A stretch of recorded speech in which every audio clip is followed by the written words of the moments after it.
Good morning. Welcome to the third day of our conference. During the last day, we invite you to take part in 3 discussion panels in which we will continue our debate on memory. We will talk about the role of memory of atrocities in today's turbulent world, about the responsibility for creating a narrative of memory, and we will discuss whether memory can be shared. The title of the first panel is Memorial Sites and Memory of Atrocities in Times of Crisis. On our stage, we have already our panelists, Olivia Marx-Woltmann, Lena Cassier, Andreas Kars, and Matthias Heil. Hello. Marine Dudziak-Vanier from Auschwitz-Birkenau State Museum will moderate the panel, and Marine is also one of 2 main coordinators of this year's conference. So let's start the panel. Thank you, Alicia, and thank you, our panelists, to be here today with us. Just a few words to present them a bit better. So, Dr. Andreas Kars is the founder and managing director of the NGO What Matters. The NGO provides multi-day programs on the history of the Holocaust and on current anti-Semitism in several places in Central Europe and Israel, and as well as international work on combating anti-Semitism. Dr. Matthias Heil is head of the education department at the Ravensbrück Memorial Site and its youth meeting center. He is a memory punk and calls himself a master in missing. So you can always ask him what he means by this. I'll invite you to do so.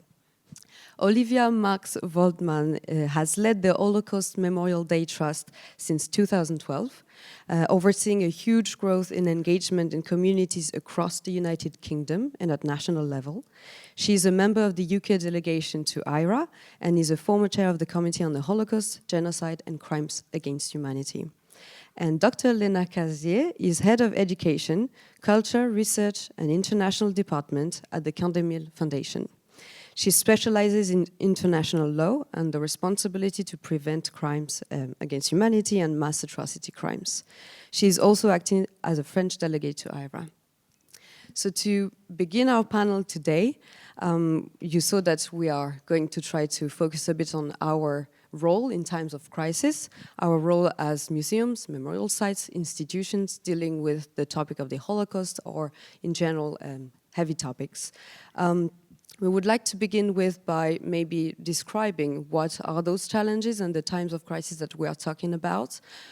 We have in mind that we are not, unfortunately, in a pre-war era anymore, in a post-war, era anymore. We could call it rather pre-war or war era. It's very close to us, it is in Europe. So of course we had in mind with these times of crisis the wars that are ongoing in Ukraine, in Israel, but also other crises like immigration crisis, the rise of extremisms again, populism, as well when we think of a few years back only, COVID was globally here, so it was a crisis. Of course it's not anymore, but as institutions, how do we react to these times of crisis? And the first question for you will be to maybe tell us what are the actual crises that you are dealing with in your institutions and sites. So please, Dr. Andreas Kars, could you please tell us a bit more about your own experience now? Yes, I'm happy to. I also, first of all, of course, I want to thank you for having me. Thank you also to Natalia for organizing this, and you. I feel very close connected to this place and specifically to this institution, so I'm quite often here, and I'm happy to be here today. In my work, in our work, I work with a team of 6 people in Germany, but also in other countries in Europe and in Israel. And when we prepared this panel, I even started to think about what does crisis mean to me personally and in my work. So I would refer from all of these crises you just mentioned, I think for me 3 are very relevant and they kind of develop one after each other. And I think I share it also with many of you and with you that it is really a challenging time also personally when you work and are so much connected to all of these topics. So I think the first thing where we realize that something is changing is the nationalistic turn in Europe. Specifically for us, indeed in Germany, as many of you might know, we have a right extremist party that is gaining more and more support. I live in the east of Germany, outside of Berlin, so I live in a county where we have 47% voters for a right extremist party, which is challenging because we have a lot of memorial sites and we have a lot of activities around our place. And we see also the big memorial sites under pressure. Those who represent memorial sites are very active in speaking out against these tendencies, are trying to make people aware. So this is a big problem. We don't have our own memorial site. Our work is to bring people to memorial sites or to work with people where they live, where they work. We work with sports institutions, with universities, with corporates. So we don't represent a site ourselves, but we are connected with our work to many memorial sites and also places that are not memorial sites but connected to history. So the nationalistic turn, of course, was also very important for us in Poland, since I live 15 minutes away from Poland, so I live almost in Poland, even though I'm still in Germany. And we work a lot in Polish memorial sites, not only here in Oświęcim, but also in rather unknown sites, in Białystok, in the Lublin region, close to the Ukrainian border. So where not so many people go. And of course, there was a big debate also about what we can still tell about the history. Many people were very much under pressure to talk about history, since you have to talk about things that some parts of the back then Polish government did not want to hear. So the nationalistic turn everywhere in Europe, I think, is the first crisis. Then it, of course, was the war in Ukraine, which affected everything that we do a lot, because it was a big problem, I think, until today, that there's a very weak reaction in many parts of Europe and in Germany, and very weak support of the people in Ukraine. So it was, for me, back then, very visible that it is also due to a lack of knowledge about what happened in the past, that people could not connect that what was done by German occupants, by German armies in the Ukraine, that there's that what happens now did not happen in an empty space. It happens on historical ground, and there is a historical connection. And I was very much aware then that many people just don't understand this. And this is just not an actual political question, it's also a historical responsibility. So this is the second crisis that I experienced in my work. And the third one obviously was October 7th and everything that happens after this. Very soon after October 7th, and we have a very close connection to the affected communities in the kibbutzim in the south. So we do not work with the government in Israel, we work with the people in Israel. And we try to bring people to Europe to talk about their experience, survivors from the Nova Festival, survivors from Kfar Aza, from Be'eri, because we learned that people do not understand what really happened there. And very soon the comparisons took place between what happened in Europe 80 years ago and what allegedly is happening now, done by the Israeli government. So this comparison between Holocaust remembrance and what happens now was a big impact, and for us it was very quickly very clear that Holocaust remembrance will never be the same after October 7th. So this was the 3 times I'm really thinking of crisis when I look back in the past years.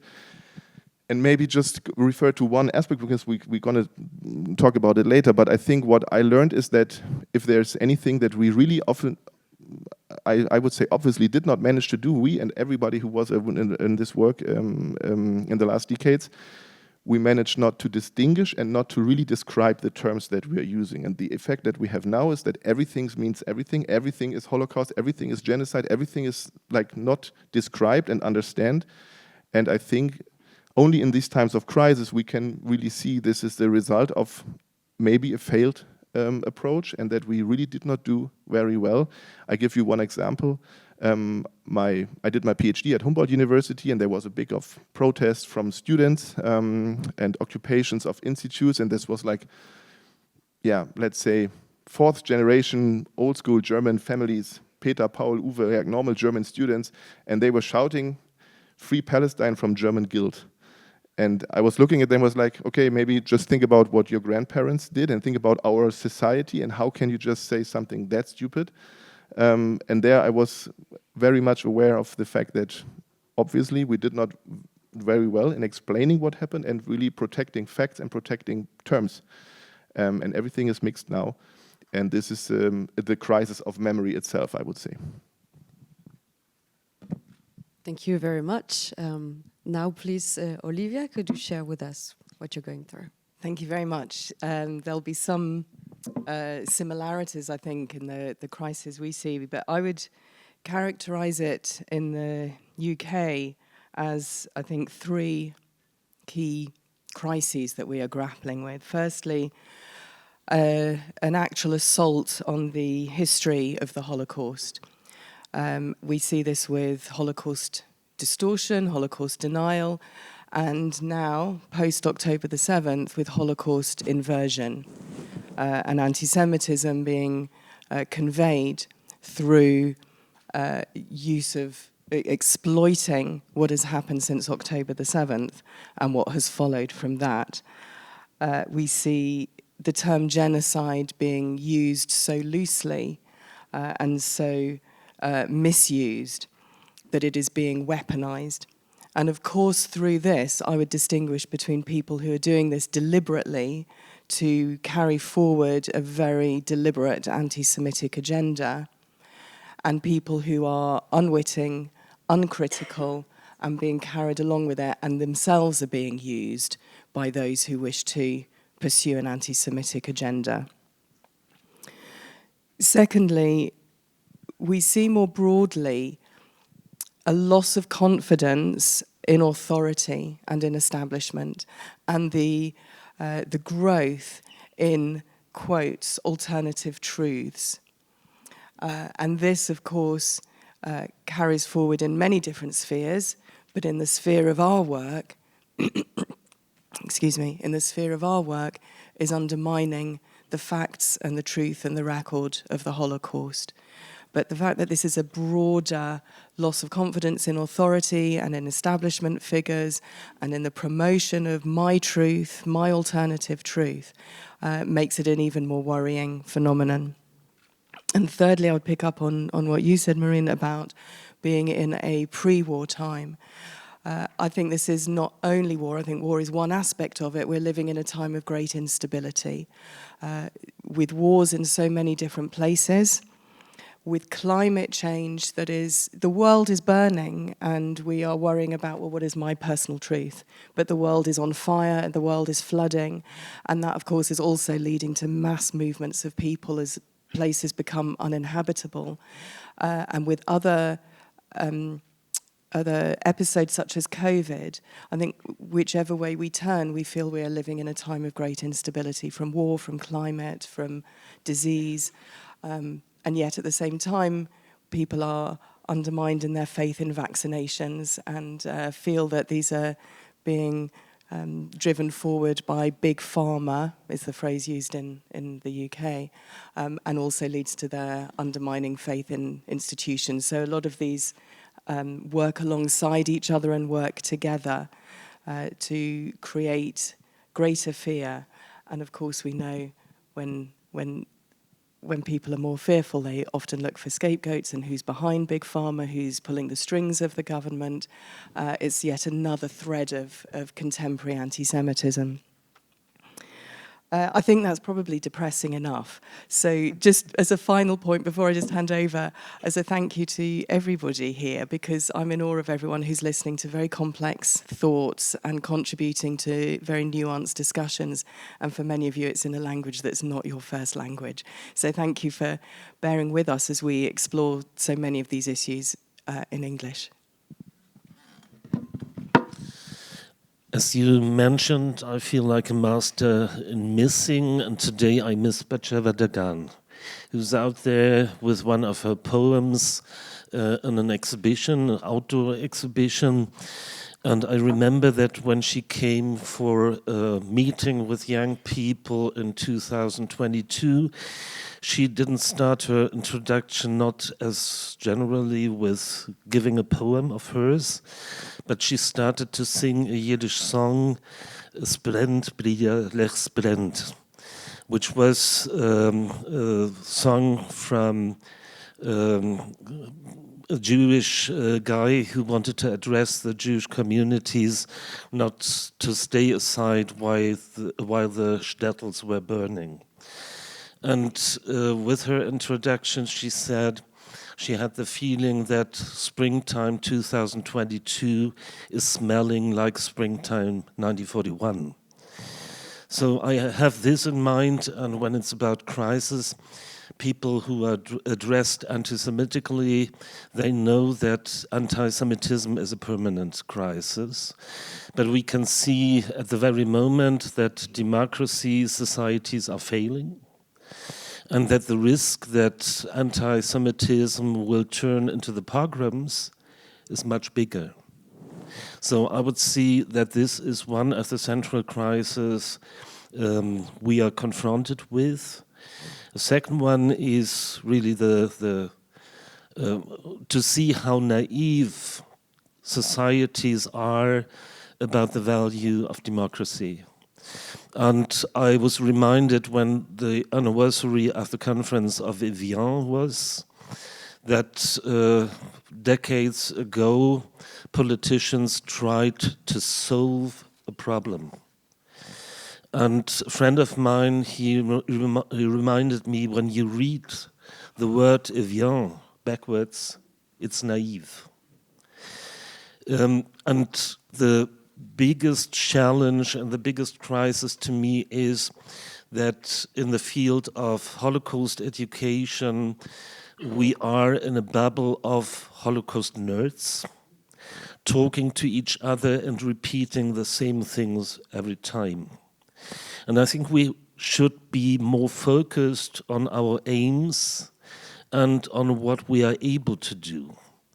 We had the discussion in Germany whether memory culture has failed while having the electorate for the right-wing party, and the president of the Jewish umbrella organization, Josef Schneider, was asked, did memory culture fail?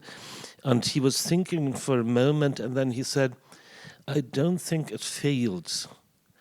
To say it failed would mean to overestimate the power of memory culture. And part of the crisis for me at the very moment is that politicians asking to bring all the youngsters to the memorial sites, and we should change them into good Democrats within 2 to 4 hours. It doesn't work. And we don't have the staff to have all the youngsters there. For me, the personal crisis, thinking about being back to the memorial site next week, is that we have every week classes where I know that a third of the students are right-wing extremists, and I can see that hatred in them, and I am positive as an educator, but I feel I won't reach them. And I don't like them to be at a memorial site and having the pornographic tension of seeing what their ideological forefathers did, because they are very interested in history. They have a big knowledge, but a very different interpretation, and they like what they see. Thank you for sharing this. Dr. Lena, I think there is a slide to be shown to support your first statement. Yes? Yeah, thank you. Good morning to everybody. I try to be more optimistic than the person before. Maybe just before enter into crisis and challenges, I will just give you some background from where I talk, because the aim is also to explain and to discuss what have changed and what are we doing differently in time of crisis. So I need to also give you a bit of background of what we do when there is no crisis, if there is no crisis someday. So I'm working in Camp-des-Milles, so it's in southern France, and it's a brick factory, but it's a former internment, transit and deportation camp during the Second World War. Also linked to the panel of yesterday and the day before, everything that happened here was under French authorities, and the first intern were German, opponent to the Nazi regime, which also brings some ideas about the complexity we were talking about yesterday. But then all the undesirable foreigners were interned, 39 nationalities represented into the camp, which make also the link with xenophobia today. And then in summer 42, 2,000 of Jews, women, men and children were deported from that place to Auschwitz. Since 2012, we are open, of course, as a memorial site, like we usually have, like the historical part and the memorial section, because it's still intact, so we can see where the people were interned, what were their difficult life condition. A lot of artists were also interned there, so we have like a big trace of what they draw. Anyway, so that's the normal, let's say, work for a memorial site, but we create a reflexive section where every visitor comes. And on this reflexive section, and now I make the link with the crisis, the Scientific Council, and now it's also a UNESCO chair, so it's like the scientific foundation for everything we do beside the visit. There is the reflexive section, and what was the idea? It was, how can we be useful in the present as a memorial site? So how can we deal with crisis, with what happened in the present in a memorial site? So the Scientific Council decided to work on the processes, so on the mechanism that can lead a society to genocide, from, like, let's say, a breeding ground of racism, anti-Semitism, discrimination, and different steps and different accelerators. Among the accelerators, crisis is one of the best, as the rise of anti-Semitism, as other thing. But crisis is one of the most important one. So now in France, I'm more talking about France for now, but we have, I mean, like couple of pay in Europe, but we are working in France for that perspective. We say that, I mean, you can't really see it, but the step 2 is like from democracy to authoritarian regime. So we are here, if I can say like that, we are here in France, meaning that loss of references, elite rejected, manipulation of media, intimidation of judges, all these indicators that shows that the society is sick and doesn't trust anymore in democracy, and all the fake news, complotism, rumors, all this for us, where we work, is the crisis. Like, it's one of multiple crises. But this one is like very important in France today, because it also shows that we are like funambule, like no, we are like in between democracy and authoritarian regime, and it's super dangerous today to be here and not to try to do something related to that. I'll talk about more thing later, but maybe just one thing that I can add is that, and this is what we try to do with it's the main challenges, but one of the main challenges is to work with every single person who can, in a way, accelerate the processes or stop it. Because, I mean, we don't have a lot of time, but all the indicators are like stopped by the word in red, which is the word resistance, meaning that we are doing like training session for police, lawyers, elected people, civil servants, of course all the youth, but also like people in prison, all the person who in a way can go more in the crisis, more in the authoritarian ideas, or to stop it by their functions, or also as citizens. For now, I'm stop here. Thank you very much. Actually, it's a good transition towards what's our role in this, right, as different institutions that we're working for. But just before we talk more in depth about it, I would like to add here at that point some discussion I had with Dmytro Hajnetdinov, who is the he's going to talk in the next panel in general, so I don't want to talk too more about what he does or who he is now. But we had a very interesting discussion when everyone arrived on Sunday, and actually I got to understand a bit better what they're doing in the museum about the Second World War in Ukraine, and how they decided to step up during now the war that is happening in Ukraine. And I think it's a good inspiration example. So I would like to simply mention it. He shared with me that actually since the beginning of the war, they added another role, another mission to their museum, which is to actually document the ongoing war. So they decided to actually go out there. They put in place different field expeditions, which consisted in simply going to, at the beginning from April 2022, to go to different liberated areas and to go and meet people there, to collect artifacts, to collect documents. It was done on the initiative of the director of the museum. And for example, in August 2024, the director also decided to go with a photographer to the front area. And they actually collected so far about 16,000 artifacts. They are interviewing locals, and they are simply there to already now document this conflict. So that's one example of how a museum in this case can react and take on another role during a time of crisis. This time maybe an obvious one because they are going through the war right now, but no one forced them to do so, right? So that's their decision that they would go out there and collect already some elements. So by saying this example, I would like to just now ask you this second question and open maybe more about the discussion. What is our role as a place here of either memory, history, or do we have to react? I believe we do personally, that I think we should be here to educate about what's happening and what can we change today. But what is our role, and should we redefine maybe our educational strategies, right? Andreas, you said that you're thinking about what can we change. So can you tell us maybe to begin with, what did you think about, when you realized that, okay, it's not working, what should we do differently?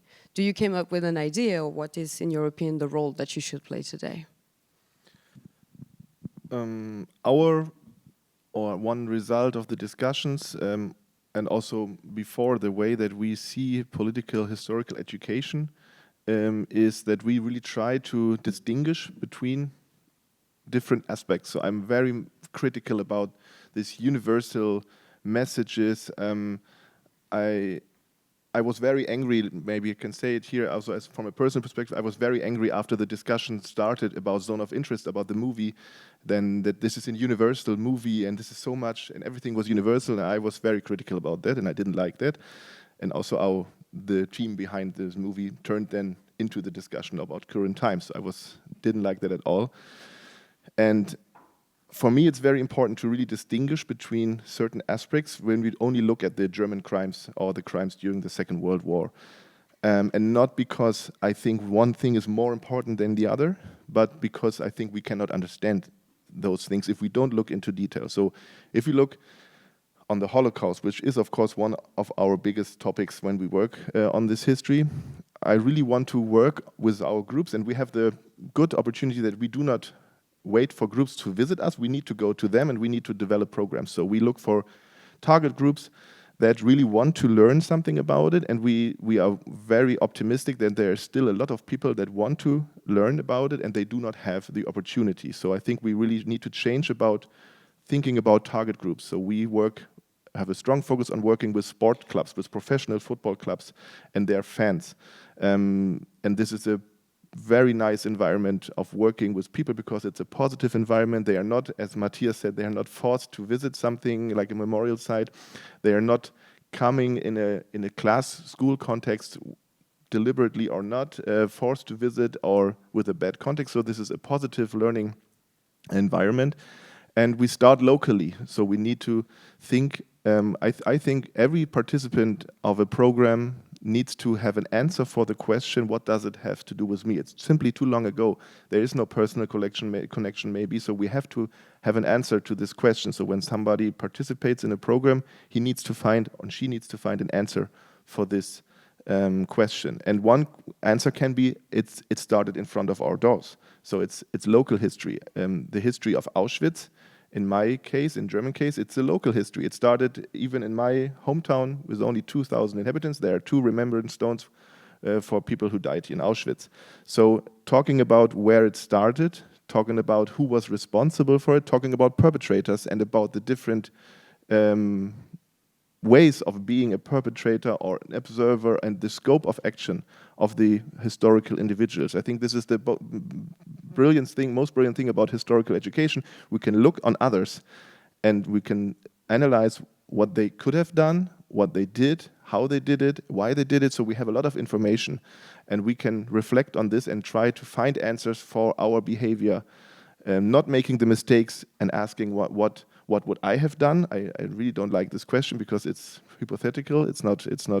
There's no answer for this. But we can look at what could I have done, what could they have done back then, and to really talking about perpetrators and about the reasons why someone became a perpetrator, because it's not that simple, I think, and it's sometimes also very shocking to see how close those persons, and I'm talking now about Germans, because we have the sources for many different kinds of Germans. Also here in Auschwitz, I think we really have to talk about who were those people that were deployed here, and why did they choose to work here, and what did they do, and what is the reason behind it? And there's very, very different answers to this. And it makes those people very much closer to us today. And they are not the demons anymore who are wearing an SS uniform, but they are very normal persons, and we can learn a lot from it. So I think distinguishing between those things and describing the Holocaust as something unique, because it was a crime done by a modern state with the measures of a modern state. So this is, I think, what distinguishes it from many other things. And but the same way, I want to look on other crimes, and I need to describe German occupation in Poland based on a century-long racism towards Eastern and Central Eastern Europe, a very negative view from Germany to Poland until today. Until today, there's a very negative view or a superior view in large parts of Germany, I think, towards countries in Central and Eastern Europe. And we need to describe crimes against the Polish society as a distinguished situation. And the same is true for all the other things that you were presenting in the last days. The genocide against the Roma, the murder of allegedly unable or disabled people or ill people. Like, it's really important, I think, to distinguish and not to make the mistake to just treat it as one big thing and get a universal message out of it that you should not, I don't know, kill people. I don't need Auschwitz to know that it's not good to kill people, but I can have Auschwitz as an example, as a very end of a development, and I have to go back to the beginning of the development. And this is the historical education that I would like to do. Thank you for sharing this. Olivia, would you like to react? Thank you. So, in answer to the question, what's not working, or how are we changing our programs? Because I agree, I think certainly all of us should be re-evaluating everything we do in light of the current situation. It is so immense and so having such an impact. But what occurs to me are three things. Firstly, I think there's a disconnect between the immensity of the problem and what we're calling the general public, people who are, I arrived here yesterday reeling from what had happened at Glastonbury in the UK, and is everybody, how much worldwide attention did that have? Is everyone aware of it? Glastonbury, huge music festival, attended by a lot of young people, but also quite a lot of middle-aged people, and people who would probably describe themselves as centre-left or progressive left. And one of the performers led the crowd in chanting, "Kill the IDF," the Israeli Defence Forces, and this was broadcast on the BBC and remained on the BBC platform for about 4 or 5 hours. So I was shocked not only that the BBC had not taken it off, but also that there were thousands of people caught up in chanting this. But do any of those people go to our museums? Do they go to Holocaust Memorial Day events? We can only make a difference to the people we're actually engaging with and interacting with. And yet our work and our interactions and our engagement is in this much broader, much more worrying context. So firstly, we need to think, when we think about our work and what we can achieve, we need to think, what can we achieve with the people we're working with? And what messages and what profile are we giving to people who might very briefly be aware of it? And secondly, even with the people we're engaging with, I think Matthias, you said, what can we achieve in 2 hours that people come for a visit? What can we achieve in a 1-hour Holocaust Memorial Day event?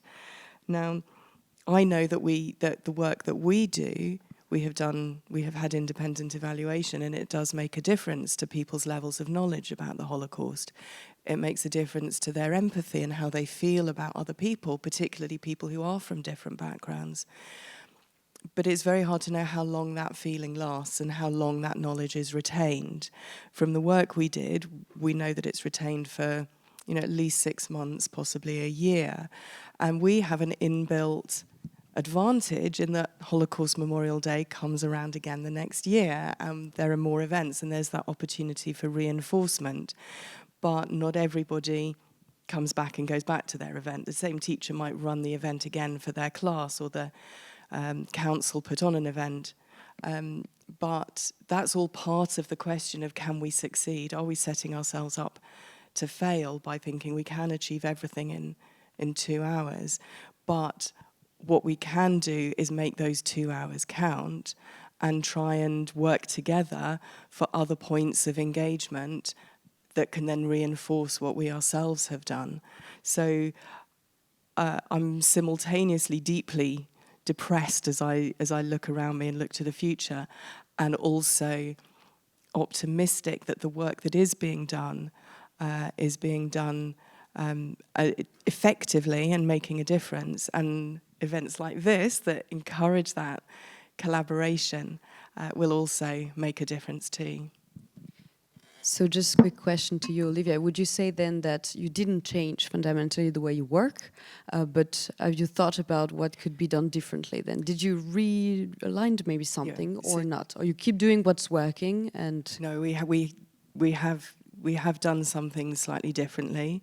We have developed a resource that we call Short Answers to Big Questions, which goes back to really fundamental facts about the Holocaust and about what anti-Semitism is. It is simply 8 questions that we want everybody to know as a very base level of knowledge, because there's such a shocking lack of knowledge. We've gone really to basics to say everybody needs to know what the Holocaust was, how many Jewish people were murdered, what anti-Semitism is, that genocides have happened since the Holocaust. So we are using this resource and over and over and over again. Reminding people. Reminding people. But at the same time, we initiated another program that is very high profile. So this Short Answers to Big Questions is over and over again with the people who are coming and learning.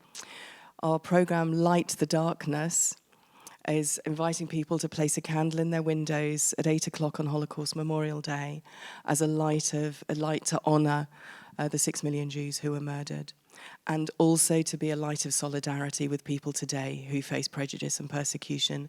So this is something, it's very small, whereas Short Answers to Big Questions is the hard knowledge, core knowledge. This is very simply an easy engagement for hundreds of thousands of people, and buildings light up. The Blackpool Tower, Houses of Parliament, Edinburgh Castle, big iconic buildings in the UK light up on Holocaust Memorial Day. So it's both trying to hammer knowledge home with people we're engaging with at events, but it's also trying to reach people who wouldn't go to an event, who wouldn't necessarily go to the Imperial War Museum or come here to Auschwitz, but who nonetheless could see their local building lighting up in purple and maybe start to think a little bit more about something they wouldn't otherwise have thought about. Thank you. On the one hand, a place like Ravensbrück has it easier to focus, I think, in the educational programs, because we have very much to stay to the place and the place's story. But for sure, the crisis comes to us. And I remember that after October 7 on October 8, Emmy came from Israel. Her family said, you have to go for an educational program we had planned for months.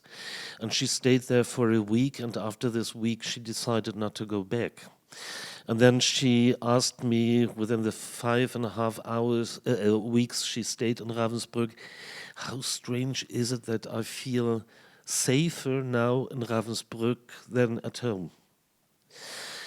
2 years before, we had some refugees from Russia, people working for the human rights organization Memorial, who had to find a refuge, and they came to Ravensbrück working for us for a time, and they had a double reason. They were seen as spies by the Russian government, and they are living in a lesbian relation, so it was a need for them to leave. We have the students coming in the regular classes who have their experience with the war in Ukraine. We have groups of refugees from all over the world, where I would say they would need their time to tell their stories. And German authorities like to bring them to the memorial sites with a thought behind. People from Arabic countries are anti-Semitic, and the memorial sites can change it in minutes. So what I think is crucial for our work is that there is not, like you call it in Hebrew, a mitzvah, obligation to learn about the past, but there is more for the young people today, the right to gain knowledge about what happened. And I don't want to put the full impact or weight of democracy education, human rights education, whatever, on the memorial sites education. We are a small element of this. And when people today don't look back, if they don't have the history under their eyes, they have it in their neck. And I think this is very important to change the perspective. If we listen to our visitors, they put a lot of questions to us about today, because they are today living here and they are today coming to the memorial sites. And if I start trying to fulfill my mission without listening to the visitors, trying to find out what is relevant and trying to make them feel that the Ravensbrück story is relevant to them as well. When we start to discuss what made the perpetrators tick, this is a question which is crucial for today's societies also. What could make me change from a bystander to a perpetrator? And if I listen good to Pa Amadou, who had to flee from north of Africa to Europe, after he learned that the majority of the perpetrators in Ravensbrück never were put to justice. And he says, in my country, the perpetrators are doing what they are doing right now, and they will never end up in front of a trial as well. Then it's a moment when I can say, refugee, welcome again. Now we are 2 people in this room who want to change it. And if a refugee from Syria sees the photos of the camp of Ravensbrück with the barracks, and he starts asking how comes that it was above the earth, the grounds. And he has a concept of camps with cellars where people were tortured in Syria. People can connect. And it's not me to think how to get them connected, but I have to listen to them what kind of connections they might find. And for me, it's very difficult to see that in German history didactics, very often there is the demand that we should only work on historical things if we put a link to the present time. People are in the present time. And I think they need to know about the past to solve problems today and tomorrow. And mathematics, it's quite clear that we learn from history. They have the Pythagoras laws. You need it to be good in math. And I think we should be much more bullish in our field to make people aware that we don't have anything else but the history. And if you don't have it under your eyes, you have it in your neck. May I just add one thing to this? Because I also would like to know about others in this regard, because what Matthias was mentioning, I don't know if it's a very specific German thing. I can imagine it's also in other countries, that one problem that I see, and I think we as educators, we really have to raise our voices against this, is that politicians very often only think in terms of youth, and that all the burden of securing our societies and our democracy is on the shoulders of the youth. And I don't see this as a good option. And I think we really need also to think in terms of target groups, in terms of other generations, because we work more with adults and we do educational programs for them. And this is very rare. Multi-day programs for grown-ups in the age of 30, 40, 50, 60. I also did a memorial trip with my father to this site for multi-days, and they also lack of knowledge. So it's not that only the young people need to know, it's everybody needs to know. And I think it is very easy for older people to point on the youth has to learn it, and they have to know about it, because I already know. And we have to hold the mirror and show, like, even politicians, by the way, are very bad educated sometimes to really know about like what was going on. And I think this target groups question is a very crucial one, that not everything is on the shoulders of young people. They will not solve the problem. It's the older one that elect also, that vote for right-wing extremist parties. Yeah, I think it's a good transition with what I wanted to mention to respond to your second question, and also what I mentioned before regarding the targets group and also all the group institution that can lead to such crimes.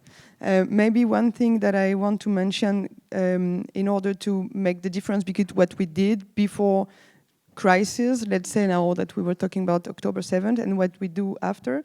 So first of all, one thing that I didn't mention when I was presenting our scientific analysis, and I will, let's see if it's fine with the universal topics you were mentioning, but we draw that common mechanisms that led to genocide of the Jews. And then we decided to try not if it's similar, not if we can compare, not if it's the same, but if there are like common indicators. And we worked for that on the genocide against the Tutsis, and we say genocide against the Tutsi and not Rwandan genocide, because otherwise we are also using the word of the negationists, but that's another story. I'm just thinking about yesterday. Also the Roma genocide and the Armenian genocide. And it's unbelievable how you can have, I don't say that you have all the indicators there, but there are common indicators. In different countries, different period of times, and that can be useful for today. And after the scientific conclusions, we decided to have workshops for schools, but also for all the targeted adults, let's say, that I mentioned before, on blind submission to authority, group effects, rumor and complotism, all the algorithm, more for now, but it's the circulation of the information anyway, even if it was like in 90s or now. Maybe one thing that changed since we organized like all these workshops on racism, anti-Semitism, all the topics that I mentioned, is that every time we try to, of course, we use, even if maybe in English is not the right term, but we use like the history, the past, to show what or where the mechanisms in order not to repeat them. And it's, let's say, easy with the Pétain regime, for example, because it was the totally anti-values of France. No liberty, no equality. So now we are working from the anti-values of France to work on the values of France. And you know that the last values is the fraternity. And I was talking before the panel of Eva Tartakovsky yesterday, we were talking about the program that we have since 2024, which is one of the changements since October 7th, because we decided that too much tension, population, like the highest anti-Semitism act, highest anti-Muslim ideas and sometimes acts as well in the French society. Like everybody is like talking about it. Every politician is talking and using it, and we decided that it was also time to put people together. And when I say fraternity, I'm not saying like like family. Blood family, but like human family. And so it's like putting together in the same room, we had like, for example, a program of conference with religious leaders from the fourth main religion in France, civil society, also researcher. And so it's really the program's name is Memory, or Remembrance, because sometimes in English, Remembrance and Fraternity, with the exhibitions, with the workshops, with the youth forum, with those conference with the religious leaders, and I think that we are more like working on fraternity than of course we are also doing, but than equality and liberty, because it's urgent to put people again together in order to be able to just to live together. So actually, I think that it's maybe refers to what was said a bit yesterday as well, that we have to have diverse crowds, right? Not like only one category as well and focus on that crowd. Of course, it works as well. But I think that mixing groups, multidisciplinary, having inspiration from other fields that we're not experts in, I think it's important maybe to think differently and readjust or maybe find just new ideas. I think that's actually interesting, yeah. Can I come back on this, the question of how are we changing or how are we looking at our work post-October the 7th? Because for us, that is the most fundamental question we're grappling with. And it comes down to the balance between the past and the present, which we've all been discussing. Because the past is the core of our work. We are set up to commemorate the Holocaust, and unless people understand what the Holocaust is and learn about it, they can't commemorate it meaningfully. But the challenges of the present are so profound, and they are driven both by profound ignorance, but also by profound hate in different audiences. And it is also part of the contemporary relevance of the Holocaust. Why are we learning about it today when anti-Semitism still goes on and when the Holocaust itself is distorted and inverted? But the more we are pulled into addressing those problems of today and telling people and helping them understand the complexities of the wrongs that are being carried out today, the less we are actually teaching and commemorating the Holocaust. But the more we balance towards teaching and educating about the Holocaust, the less we are really educating about the present. I hope I'm being clear. It's a big problem that we are grappling with now. And although we're coming up with some solutions and we're addressing it in certain ways, the fundamental tension is still there. For many years we have said anti-Semitism didn't end after the Holocaust. It still continues today. That is one of the lessons we should learn. But we haven't explained how that anti-Semitism manifests today.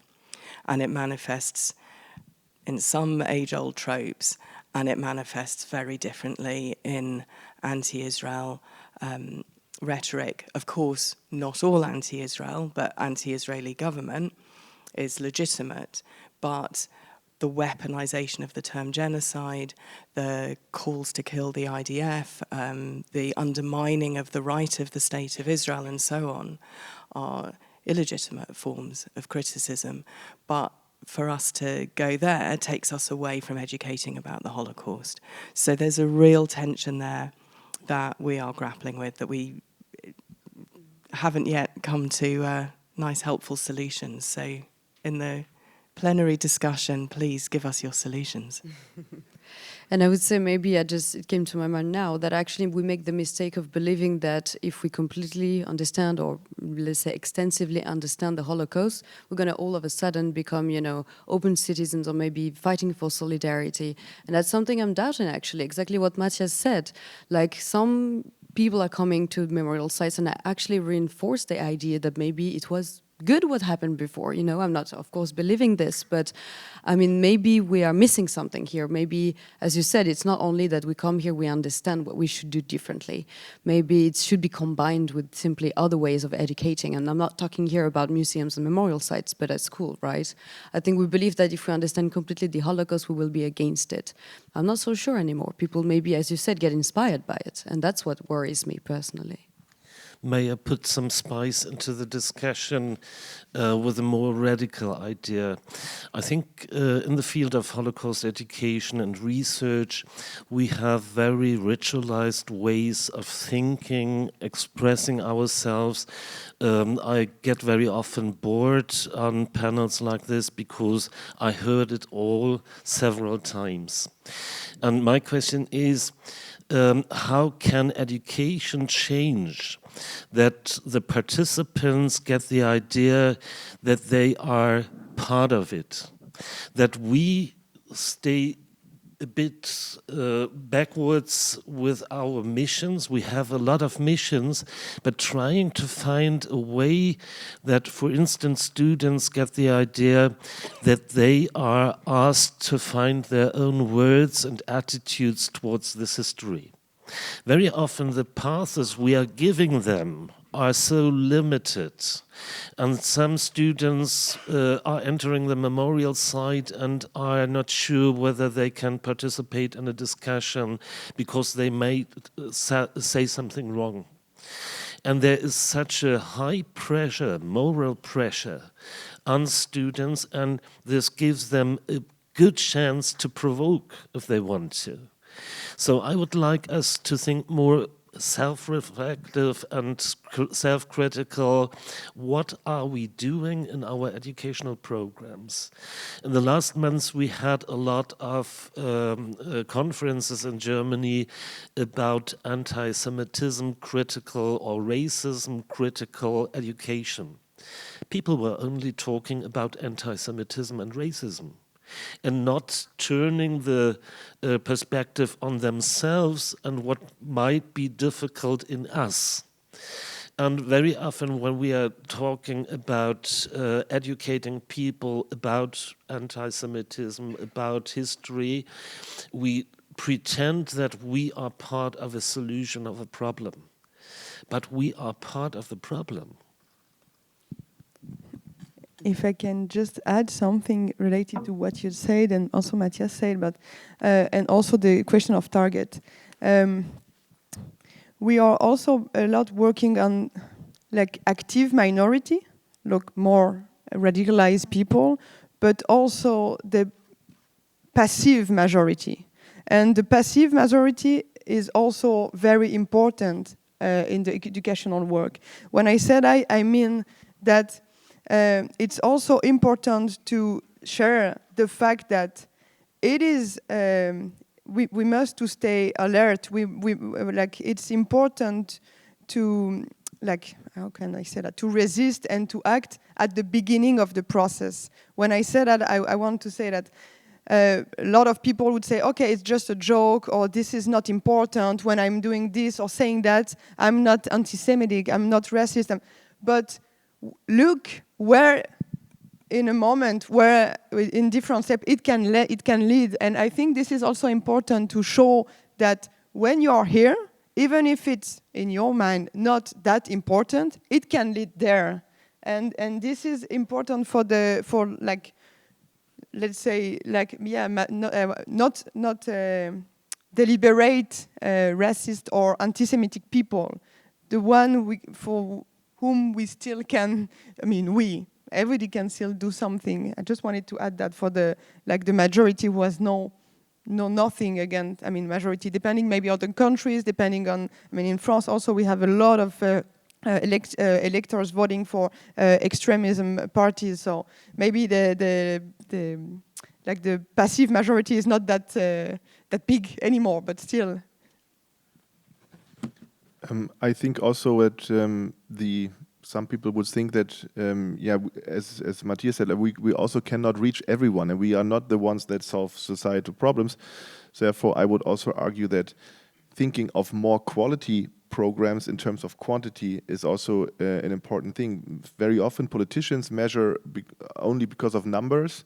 Also, everyone who has done a funding project, if you have EU funding projects, it's all about numbers and how many people you reach, but nobody really asks you about your measures and about what you really do in terms of content. So I think this is also a discussion that we need to have among each other, actually, how we can go further in terms of quality-wise programs, multi-day programs, or multi-step programs, because then it's also possible to connect, to have an opening workshop, to have maybe a multi-day trip, but to have also a meeting afterwards where you can build the bridge to today's society. That all needs time if you want to have like this impact in the group you're working with. And therefore, I think it is okay to say like we cannot work with everyone, and of course we cannot send everyone to memorial sites. The discussion that Matthias described in Germany, I don't know, it's for 15 years. Every year again, one politician needs to have some website or an article or in an interview, he needs to put it out and say like, I think we should send everyone into this memorial site. So the discussion never ended and it never made sense. So it's, again, the response is the same. So arguing more about towards quality programs, more time, and accepting that we can maybe reach less people, but then designing the right programs and having more impact in the end, because we have the impact with those we are working with. And there's, again, also thinking about how we can enter the working life. Adults that are not at university, that are not on school anymore, they spend most of their day and most of their time, unfortunately, while working. So this is a very important environment where people would encounter other opinions. They would need to have the ability to react on racist sayings or xenophobia and all, or anti-Semitism. So this is where I think also we should encourage people to act in their personal environment. So this is why also we think we should reach this level for educational programs. And in Germany, we learned that corporates are more and more open towards giving us the chance to work inside their company, because they also see the problems that are in the society. Of course, this is problems that they have among their employees. So they also want a reaction, and it's not only public administrations or police or law enforcement that ask for more education programs. We can also go to the private sector, and we can do cooperations and find new target groups that are willing to learn something, because as I said, we only will work successfully with those who really are interested. With all the others, we need to accept we cannot reach them via memorial or remembrance work. Actually, that is something exactly what we're doing in the UK, because Holocaust Memorial Day events in the UK take place all around the country, including there's been a growth in Holocaust Memorial Day in corporates and in offices at lunchtime. So we've done events with NatWest Bank and with British Airways. Actually was a wonderful thing this year where the Jewish staff network joined with the Muslim staff network to organise jointly their Holocaust Memorial Day event. So there are some amazing examples of adults coming together in their workplaces to commemorate Holocaust Memorial Day. But completely agree, that's the kind of area where we need to see a growth. I think. The special feature with German companies is that they all have their share in the German history, and many of them are connected also to this place, so you can really connect also to their very own history, which they almost tend not to see. This is what they are doing now, but after the election of Mr. Trump, a lot of German industries cut their diversity programs. I'm not sure what will happen next week, the week after, and I think we have to have in mind that what I was telling about the colleagues from Memorial from Russia is their situation now, and it can be mine, your situation over 2 years. We are in a situation that we are really close in several countries that democracy will fail. And I think this is really a luxury to have a discussion like ours today, not facing the risk which is coming to us. And this makes me angry, and I think we should think about anger in our education much more, because very often we expect the students to be sad, to be moved, to develop empathy. How funny if they are coming with their schools, and schools usually are not the places where empathy is practiced. And to develop empathy, you need to practice it and to feel that you are seen by your teachers, educators in an empathetic way. So I get more and more angry about that we are failing in our educational purposes. We should be professionals in that. We should address it. And we should address that it's not a good preparation to visit a concentration campsite, former concentration campsite, while watching the film The Boy in the Striped Pyjama before. But people are feeling very comfortable with these ritualized ways of dealing with the past, and I think this is psychological resistance. And we are doing a lot of things which make Holocaust education fail. We are part of the problem. Just one sentence, because I know that there is questions after, just for the quality and what you were just saying. We decided in the memorial that we refuse to have people like youth, adults, lawyers, elected people, it doesn't matter. No, just the visit. Nothing is coming just for the visit of the memorial site. You have to have a workshop or conference or something. And maybe, I don't know, but maybe the aim is also to leave the place with more answer on the historical level, but more questions on life, for future, for that's it. Thank you. No, I know time flies by. It's always hard to, focus to the questions we prepared, but still, I would like to give the floor to the crowd, to the audience. Oh, wow. Exactly. I was expecting maybe some questions. Okay, I'd like to give the voice to those who maybe so far didn't speak too much for the last few days. Please, Laurie, just here in the front. Can you give it to the first row? Thank you. Okay, thank you, first of all, for your expertise. That was really nice. And not because I'm French, but I rely on what Lena said about how we try our best to teach, to prevent, first of all, and to teach about Holocaust. But I think I will bring a little bit of hope in this discussion, because as I work in a kind of living place, because Maison des Yeux is a house where children were rescued, Jewish children were rescued, and we welcome kids from school, and not only from high school and college. And kids are really full of hope. Like, they are saying it's not normal, it's an injustice, and it should be not happen again. And I think we should not focus only on youth. I agree with you. But though, really young people are hopeful. And I think we should have faith in them, because they will change things, I think. And although, I'll just quote one of my pupils that came earlier at our site, and she said, "But Laurie, I think we are all in the family of humanity, and we should love together, just love." And I said, "Yeah, of course." So, kind of hope, I think. Thank you. Can you give the microphone just behind you, because Tad also wanted to say. Thank you. And thank you all for the panel. I would just like to endorse and appreciate the reference to participant-centered education, because we are also finding in my institution that this is an important gap that we are recognizing.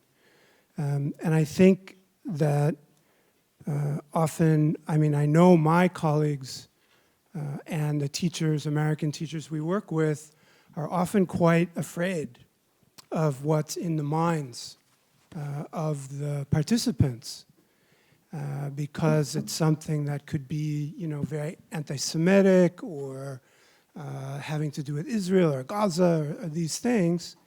And you know, if we don't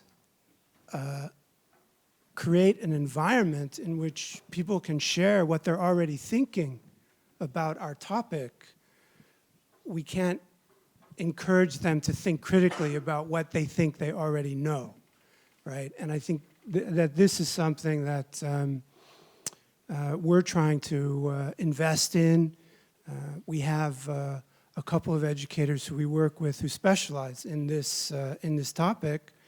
And also I think that there are some studies suggesting that meaning-making from history requires the participant to be involved in the learning. It can't be a one-directional thing.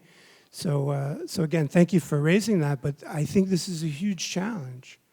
And I'm curious about, you know, how others see that, because it's quite a culture change I know for our institution. Thank you. A question maybe. Nadav, over there, so the gentleman in the blue shirt in the middle.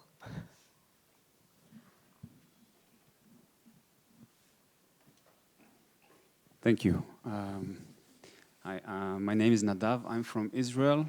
I'm the grandson of 3 Holocaust survivors. So I allow myself this next question, which might be a bit different.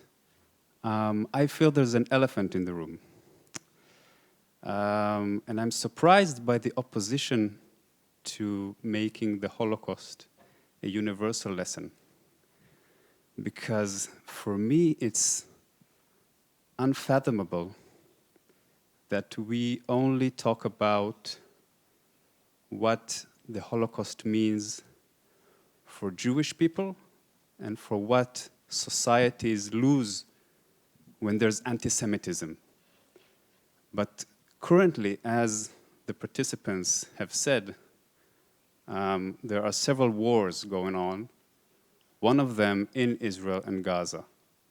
And while every atrocity is different, and most people, I guess, in this hall do not agree that what's going on in Gaza is a genocide, there is a growing consensus within researchers, genocide researchers and genocide historians, that what is happening might be allowed to be called a genocide.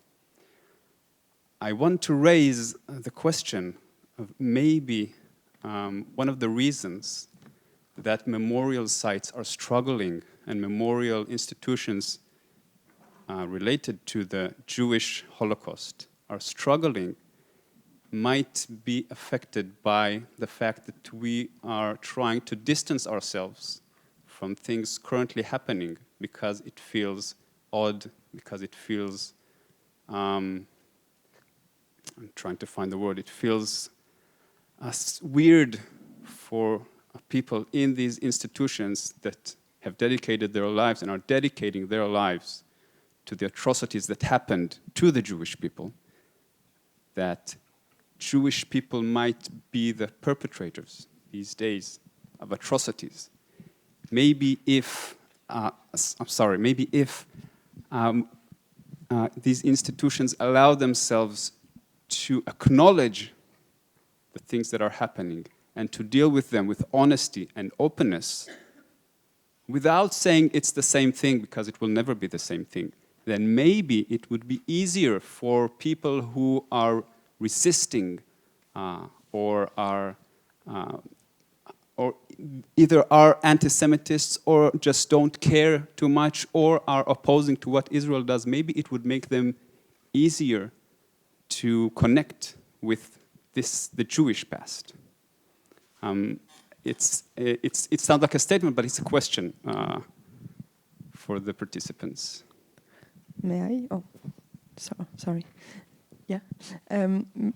Very shortly, so I know that you will also say something, but now we are also touching the question of the position, like the statements or like, let's say, political behavior, or I don't know, of memorial sites. So depending of the memorial site, since the beginning of the opening of the memorial site, we decided to talk about the present, but not about what happened. And we are giving definitions, we are giving like common mechanisms, we are giving everything useful for every single citizen to be able then to have an opinion. Doesn't matter which opinion, even if they use what we, even if they use what we share for that. And I mean, of course, it was like a big discussion. Should we, for also other different conflicts, should we have specific statements? Should we, if it's going too far, so do we have to do something? And we decided to work on the consequences of the conflict in France, which is, I just mentioned it before, very a big problem for social tension, like a truth on democracy, on political authorities. And so that's why we decided that to take the, let's say, the situation. And I'm also talking, I'm not talking with this Helmut, but I'm an international lawyer. I spent 4 years in the International Criminal Court, so I can have, as a personal and lawyer level, so many discussions to have with probably a lot of people in this room. But we decided to work on fraternity because in France, that's the most urgently thing to do in a memorial site in France. But it's what we decided to do. It's maybe not the wrong thing, the right thing. It may be totally different to other from other memorial sites, but we decided to work on the consequences of that situation for the living together. Starting with a question around universalizing this past. It's easy for me to say from Ravensbrück's perspective that the story is a universal one, because questions around what made perpetrators tick is a universal question. And in Ravensbrück, we can't be focused on the Shoah, because the Nazi atrocities aimed at a lot of more groups. For sure, the Shoah was a core crime in the Nazi atrocities, but among the 150,000 prisoners in Ravensbrück, there were only 20,000 Jews. And there were people who were persecuted because of other reasons. And for me, it's important when I'm talking in Ravensbrück about the Jewish prisoners to make clear that they weren't persecuted because they were Jews, but they were persecuted because the perpetrators were anti-Semitic. And that the reason for persecution is always in the perpetrators, not in the victims, because they are constructed by the perpetrators. Talking about the situation around Gaza and Israel, I mentioned Amy arriving on October 8. Some days later, Batsheva Dagan came to Berlin and we helped her to find an exile. And in the meantime, Amy's daughter came with a desire to leave Israel because of what the Israeli government is doing. And she was not agreeing all the time with that, what happened there.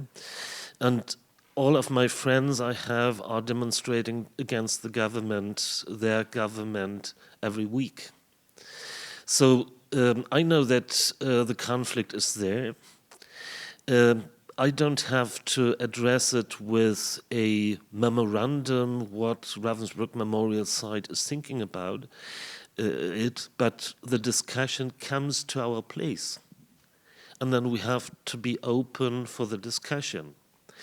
And with my personal view, I can contribute to it. But I think that Ravensbrück has no mandate as a memorial site to speak out about every conflict.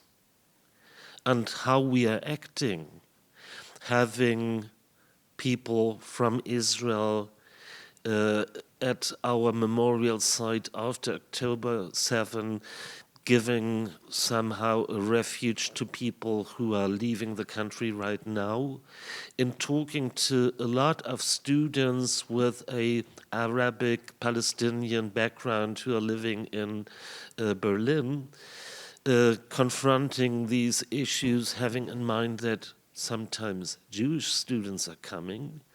A lot of people at the German memorial sites are not aware that Jews are living in their country, and that among the students there might be Jews.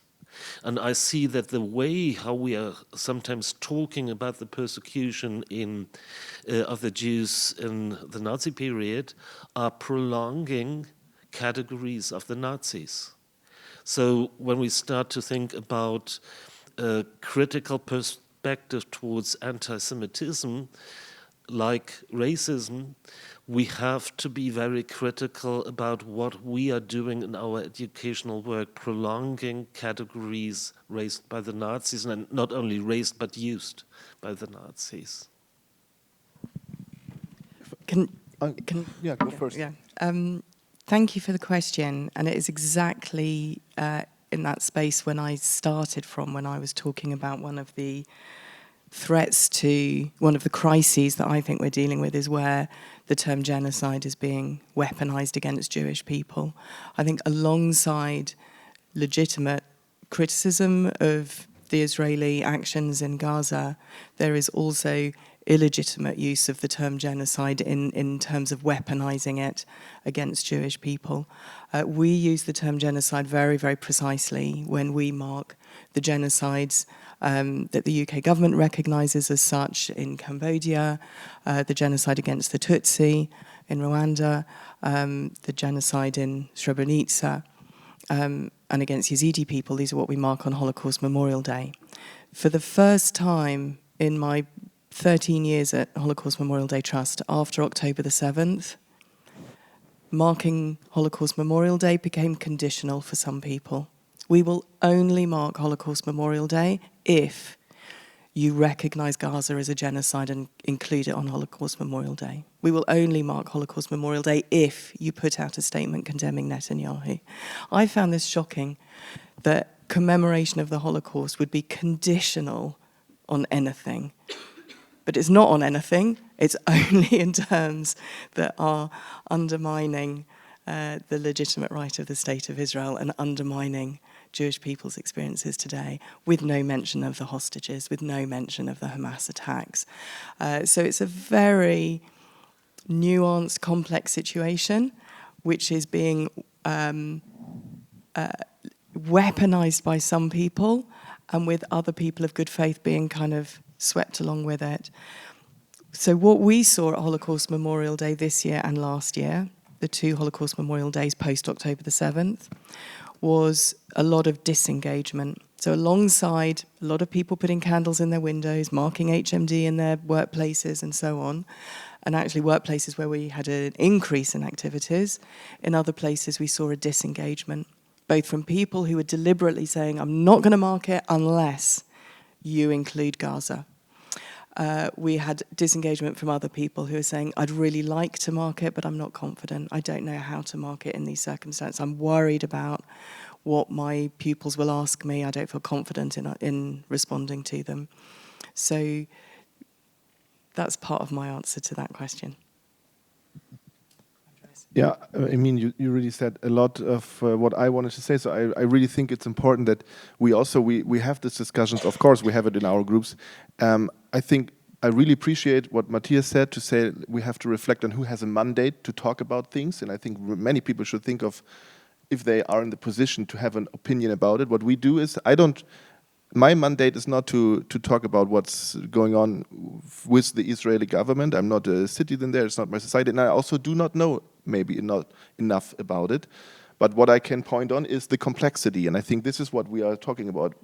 There's no problem for me in discussing things that are going on, and I do not agree with everything that happens in Israel, but I want people, if they criticize it, to see the complexity and to name the whole thing and to name the anti-Semitism of Hamas and to see that this is a complex situation, that we will not solve it in just a few hours. And I think where it comes for us in our work, where it becomes very critical and where we have to speak out is if the criticism is targeting Jews in our societies. And this is the case in Britain, in Germany, when Jews are making accountable for what the state of Israel does. This is where the criticism, the so-called criticism, becomes anti-Semitic. And this is where we take action. And this is where we see a very clear red line. And this is also when it comes to the comparison of the Holocaust, a crime that was done by two people because they are Jewish. And I think in the wide range of criticism and of the protest now, there is a certain part that do target Israel because it's Jewish, not because it's just a state in the state of war. And this is the red line that we have to draw, I think. So there, of course, nobody of us can run away from this. We have these discussions, but I think our job is to raise awareness for complexity and to draw a red line when it becomes anti-Semitic. And this is basically, in my personal case, when our Jewish communities that we work with are targeting because of a politic of the state of Israel. Maybe just one sentence also on the complexity and in the fraternity program. So we have a temporary exhibition room where we put more, let's say, recent things. And now we open for 6 months an exhibition on the French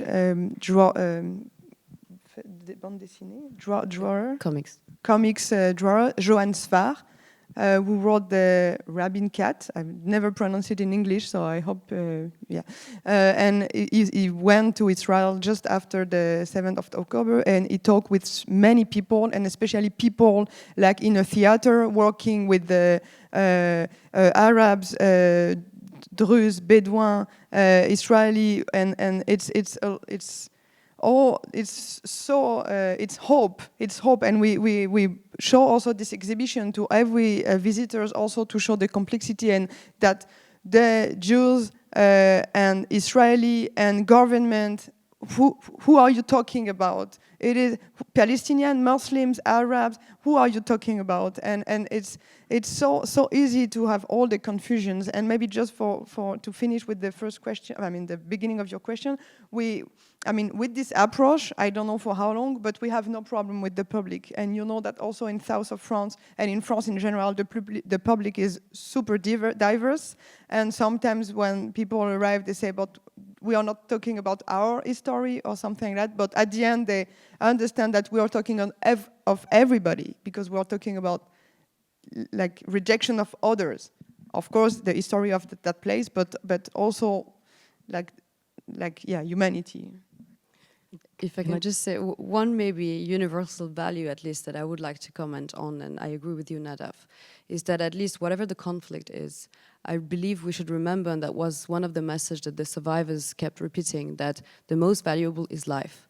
And in my opinion, no conflict or no reason justifies taking others' lives. And I think that's something we should also remember. Maybe it's basic, but I'm not agreeing with justifying conflicts as well. Sometimes, okay, it's complex, I agree with that, but we have to remember that the most precious as humans is our lives, right? And we shouldn't take them simply. Maybe one last question before the break. Okay, everyone's pointing out to the lady over there. So maybe the lady in a blue t-shirt. Thank you very much, and thank you for the last question especially. There has been a kind of assumption, well, first also, this has been a fantastic panel, thank you. I appreciate this discussion very much. I obviously have an American accent. I am a professor and I run a Holocaust and Genocide Studies program at a university on the West Coast in the US. And I'm thinking that there's been a bit of an assumption that Holocaust memorial sites operate independently from the state.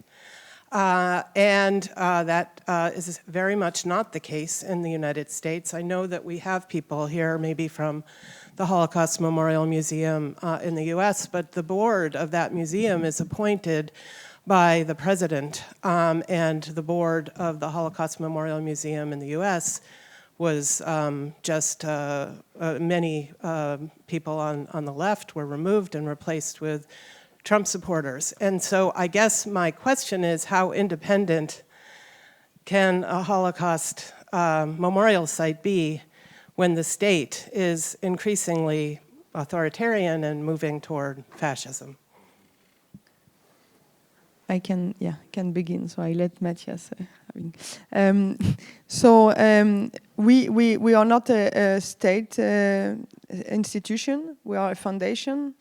I don't know exactly the equivalence in other countries, but it's a private foundation, but it's reconnu d'utilité publique means that it's like the authorities acknowledge the fact that we are useful for the society, but it doesn't mean anything in terms of institution, except that we need to go to a higher institution if the government or somebody wants to change the board, something like that. But and maybe one other thing, because of course in France every single election, the last at least 10 years, we don't know who will be elected, and it could be also a massacre for, sorry for the word, difficult for the memorial sites and cultural institution and all this. So we try, and for now we managed to have like 60% of, more than 62 I guess this year, 62% of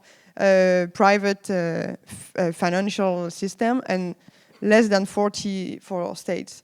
Meaning that if one day we have to deal with an extremism government, we can at least try to resist and to fight for democracy.